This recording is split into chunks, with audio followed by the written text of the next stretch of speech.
Fala moçada, beleza? Tranquilo? Bom, estamos aqui para mais uma aula de Geografia. Damos agora início ao capítulo 2 do nosso material, ainda referente ao primeiro bimestre, e nós vamos estudar a distribuição da população pelo mundo, ok? Vamos agora estudar um pouquinho sobre a ciência demográfica. Bom, então vamos entender o que é a demografia. A demografia é uma ciência que se ocupa em estudar a população e o desenvolvimento populacional, onde aumenta, onde diminui, quais são as causas desse aumento, dessa diminuição.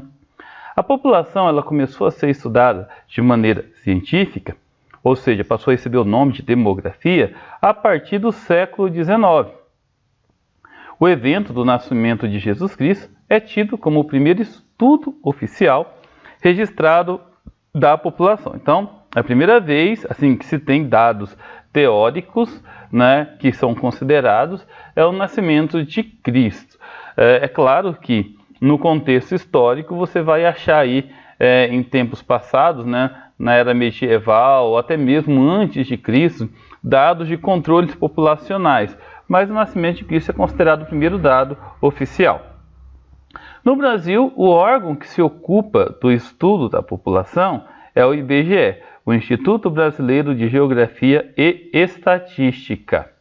Bom, vamos entender agora um pouquinho sobre a distribuição da população pelo mundo. De acordo com a ONU, a cada minuto, 180 crianças nascem e 102 pessoas morrem. Isso quer dizer que a população mundial está aumentando. O saldo é positivo. No entanto, isso não é constante.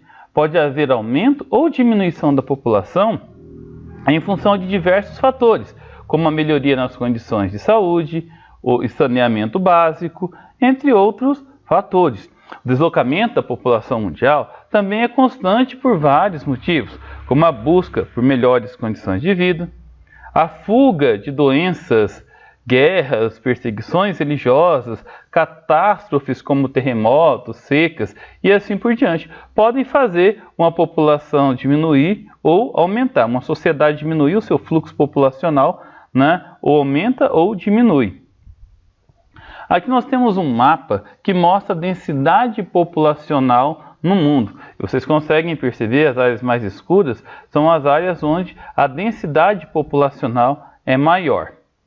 Bom, nós conseguimos observar ainda nesse mapa que existe uma tendência à concentração da população no leste asiático. Então essa região aqui no extremo oriente, Índia, Paquistão, Bangladesh, Japão, parte da China, toda essa região aqui, Indonésia, toda essa região tem uma grande concentração populacional.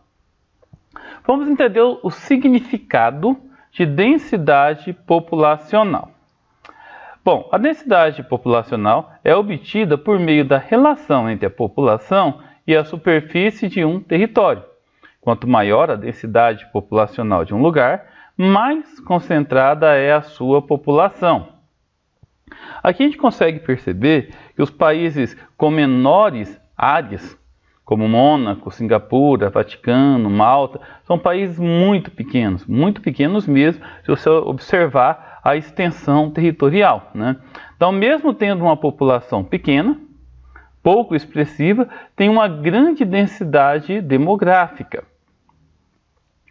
Bom, vamos entender a diferença entre países populosos e países povoados. As diferenças entre os valores da população total e os da densidade demográfica são muito importantes para a gente compreender a constituição do espaço geográfico. Os países que possuem altos valores totais da população são chamados de países populosos. Já os países que apresentam alta densidade demográfica são considerados países muito povoados. Bom, aqui nós temos a imagem do Brasil. Observa que o Brasil é um país enorme, são 8,5 milhões de quilômetros quadrados. Observe ainda que quase 90% da população brasileira está concentrada na região próxima do litoral. Então, mesmo, olha só aqui, dados de hoje de manhã, tá pessoal? 7h20 da manhã do dia 1 de março de 2020. A população estimada do Brasil é de 211 milhões de habitantes. Isso gera uma densidade demográfica de aproximadamente 24,8 habitantes por quilômetro quadrado. Ou seja, o Brasil é populoso, é o quinto país mais populoso do mundo. No entanto, é um país pouco povoado ou fracamente povoado e com grandes vazios demográficos. Voltando aqui nessa imagem, você consegue perceber que essa região mais no norte, onde fica a floresta amazônica, aqui em Mato Grosso, onde tem grandes concentrações de fazenda, né, que é grandes polos do agronegócio. Aliás, Mato Grosso só tem 3 áreas de concentração populacional bastante expressiva. Cuiabá, olha aqui, região Cuiabá e seu entorno, né, Cuiabá e Várzea Grande, né, região de Rondonópolis e a região de Sinop. Então, observa que tem uma região, grandes vazios demográficos em Mato Grosso, no Brasil, tá? Bom, países com superpopulação são aqueles países que possuem mais de 1 bilhão de habitantes. E só tem 2 países no mundo nessa condição, a Índia e a China, né? Então, nos países superpopulosos, há uma preocupação muito grande com a questão demográfica, pois o número de habitantes indica que logo, logo, no futuro muito próximo, os recursos de subsistência humana serão esgotados. Recursos naturais, como alimentos, os recursos energéticos, os recursos primários como um todo. Na Índia, aproximadamente 1.339 bilhões de habitantes. E na China, pouco mais de 1,4 bilhão, pouco mais de 1 bilhão e 400 milhões de habitantes, aproximadamente, tá, pessoal? Devido a esse aumento da população, esses países superpopulosos, pelo menos alguns deles, né, têm adotado política de controle populacional. A China, ela se destacou por ter a política do filho único, né? Começou em 1950 e foi até 2015. A ideia era ir de encontro, né, com esse expressivo aumento populacional. A Índia já não pratica essa política devido a uma forte tendência religiosa. É bem provável que até 2022, talvez até antes disso, a população da Índia passe à população da China. Agora nós vamos entender um pouquinho as 3 principais teorias demográficas. É bom a gente perceber, pessoal, é bom a gente ter em mente que existe uma preocupação com o crescimento populacional e que não é de hoje. À medida que a população vai crescendo, tem uma preocupação com a sustentabilidade humana. E essa preocupação fez com que vários pensadores, no decorrer da nossa história contemporânea, né, no final da Idade Moderna para a Idade Contemporânea, né, estabelecessem aí teorias para explicar esse aumento populacional e como que o planeta ele pode subsistir com essa quantidade de pessoas. A primeira teoria, e a mais estudada até hoje, é a teoria malthusiana ou fatalista. Ela foi desenvolvida no final do século XVIII por Thomas Robert Malthus, esse camarada da foto que vocês estão vendo aí. Ele foi matemático, historiador, economista e pastor anglicano. Em síntese, Thomas Malthus percebeu que o crescimento populacional durante a industrialização inglesa crescia em uma progressão geométrica, ou seja, 1, 2, 4, 8, 16, 32, 64 e assim por diante. Enquanto que a produção de alimentos em uma progressão aritmética, 1, 2, 3, 4, 5, 6 e assim por diante. Ou seja, num espaço muito curto de tempo, não ia ter alimentos para todo mundo no mundo. E que a razão era 25, tá? Ou seja, a cada 25 anos dobrava a população mundial, mas a produção de alimentos não seguia o mesmo ritmo. Ele sugeriu que medidas como a abstinência sexual, né, das pessoas mais pobres, aqueles que não tinham terra para poder plantar e colher, deveriam ser adotadas para conter o avanço populacional. Em síntese, pessoal, só poderia ter filhos aquelas pessoas que pudessem cultivar alimentos, né? Que pudesse ter aí fazendas, propriedades rurais, que pudesse cultivar alimentos.